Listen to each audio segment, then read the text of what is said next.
Rik is a book coach, an editor, a book cover designer, and publishing consultant. He talks at libraries, writers' conferences, and seminars, and is the leader of the Orlando, Florida Writers Association group. Rik's passion is helping authors successfully publish their books. So, Rik Feeney. Thank you. Thank you. Lovely to be here with you ladies this afternoon. Thanks for inviting me to the Daytona branch of the Pen Women's organization. Lovely lunch, by the way. Love the shrimp. That was great. So what we're going to talk about today, Janie sent me this email early this morning, and she decided to change the topic at the last minute, and she wants me to talk on barnyard erotica. So, I can tell you that the first book in the series that I started writing is titled 50 Shades of Hay. Is that not accurate, Janie? You're shaking your head. Whatever you say. I'm just kidding her. Actually, she asked me to write or come in and talk about independent publishing. What are the critical mistakes that you want to avoid? To go to Wells Fargo because sometimes it works great. If it does not, I'll take it. I'll wait. No, I'm good. Whoops, I'm sorry. That's all right. I'm good. So, anywho, first thing I want to start off with is three different things, and I want you to make sure when you walk away from this, these are the three most critical elements that you need to keep in mind. Number one, there is no right way to publish, there is no right way to write a book, and there is no right way to market a book. There's only the way that's right for you. So I'm going to tell you right now, if you're into traditional publishing, and I'm talking about independent publishing, don't get upset. Some people that works for.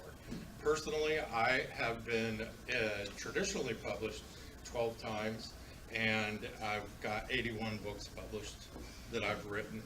And I actually found that, I know you can't tell by this magnificent physique, but 30 years and 30,000 pizzas ago, I was a competitive gymnast at Temple University.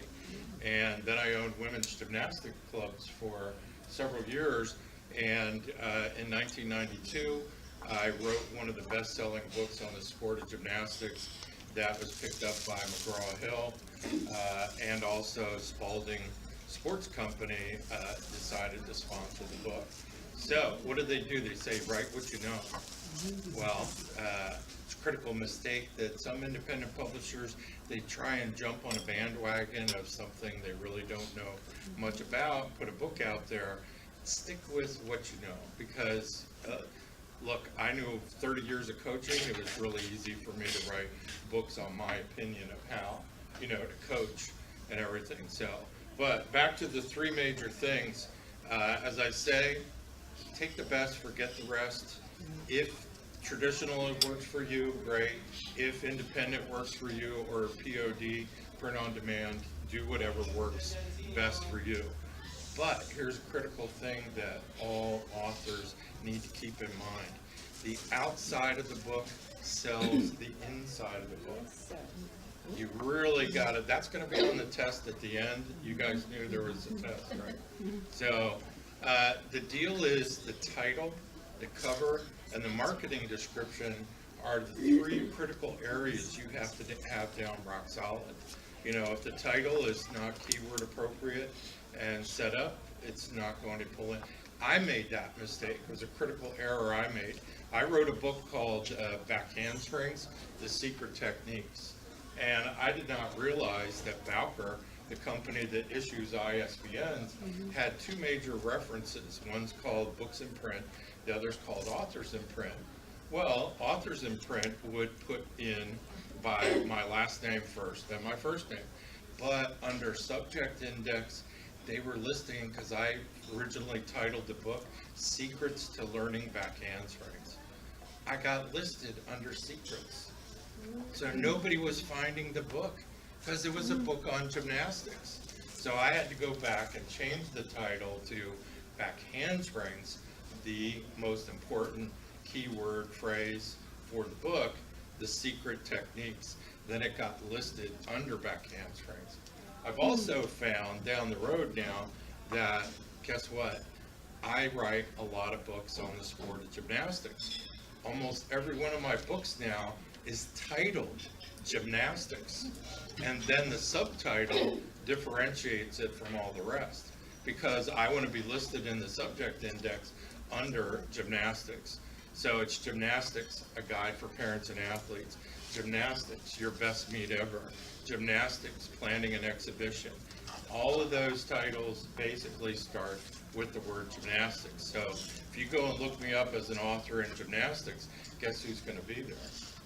If you go to Amazon right now, I probably have about 45 books up on Amazon, and they're either in the sport of gymnastics or publishing. So make sure that when you get out there, your title is keyword appropriate for your subject. This one, a lot of people don't want to hear. You're going into business. You write a book, you're in a business. I don't care how you slice it. As soon as you decide to write a book and put it out there, you're in business. But you need to understand this. 5% of the effort is writing and publishing the book. 95% of the effort is marketing and promoting. Most people forget that 95%. I don't know where they came up with this. I've heard this used as a, in many talks about writing, and the Field of Dreams philosophy. If you write it, they will come. And, oh yeah, just if I write the book, everybody's going to beat a path to my door. Well, first of all, any of you who watched the movie Field of Dreams, that's totally misquoting the movie. Because in the movie, they say, if you build it, he will come, right? And initially, they make you believe that it's shoeless Joe Jackson who's going to show up once the baseball field, but that's not the reality of the story. At the end, the character played by Kevin Costner, if you build it, he will come, means that his father will show up and he can take care of, I think he told he hated his father just before he died, and he wanted the chance to tell him he loved him.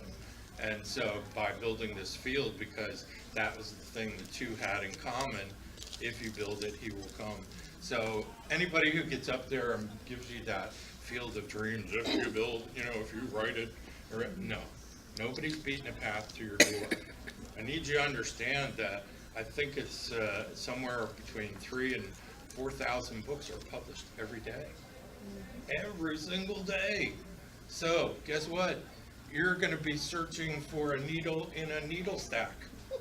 Not a haystack, a bunch of other needles. How are anybody going to find your book? Obviously, one of the critical areas that people make a mistake in, and we're trying to get rid of the mistakes, is they don't pick the proper categories for their book. Make sure when you put your book up there, I don't care whether it's going in a bookstore, whether it's going on Amazon, where it's going, but guess what? Usually up in the upper left-hand corner on the back cover, they want what's called a BISAC code. BISAC code pretty much tells them, where does this book need to be shelved? Is it under romance? Is it under mystery? Is it under fantasy, science fiction? Where does your book belong? So when you put your book up, if you're doing independently on Amazon or anywhere online initially, you've got to make sure you have picked the right category. And if not, they give you 2 categories initially, but then Amazon, if you write into them, usually will let you add 2 or 3 more anyway. So check into that. So again, it's on the test. 5% of the effort is writing and publishing the book. I've had people get very upset with me when I tell them that, because it took me 10 years to write this book. Well, that's nice, but 95% of your effort now is going to be on marketing and promoting the book. So, the other mistake that I found a lot of people have made, they quit their